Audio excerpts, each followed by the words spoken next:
जवळपास 68 पोस्ट या आतापर्यंत आयडेंटिफाय होऊन डिलीट झालेल्या आहेत आणि त्यांच्यावर कारवाई झाली आहे।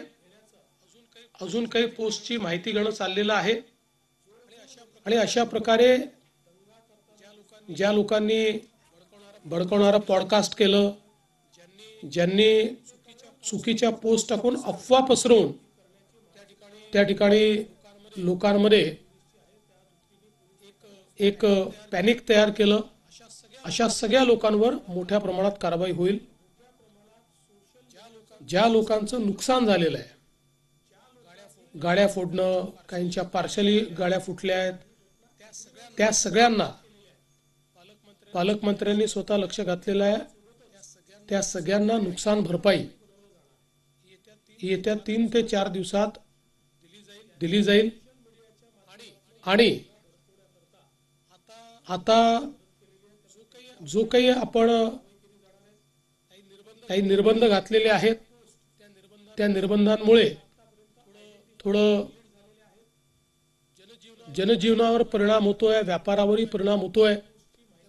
त्यामुळे ते लवकरात लवकर त्यात शिथिलता आणावी अशा प्रकारचा प्रयत्न आहे। पण त्याच वेळी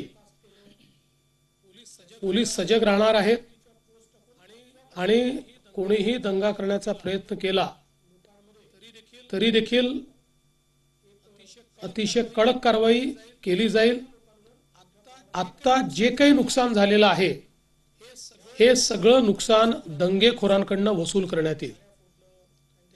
त्याची सगळी किंमत काढली जाईल आणि ते दंगेखोरांकडून वसूल केलं जाईल आणि दंगेखोरांनी ते पैसे भरले नाहीत तर त्यांची प्रॉपर्टी विकली जाईल। अशा प्रकारे नागपूरमध्ये किंवा महाराष्ट्रात कुठेही या गोष्टी सहन केल्या जाणार नाहीत। नागपूरमध्ये तर एक नागपूरचा शांततेचा इतिहास राहिला आहे। 1992 नंतर नागपूरला कधीही मेजर अशा प्रकारचा इन्सिडेंट झालेला नाही, छोटे मोठे झाले असतील आणि म्हणून आता जर अशा प्रकारे दंगेखोरांना सरळ केलं नाही तर त्यांना अशी सवय पडेल। म्हणून याच्यामध्ये कुठलाही टॉलरन्स हा पोलीस विभाग करणार नाही, तशाच प्रकारच्या सूचना पोलिसांना दिलेल्या आहेत।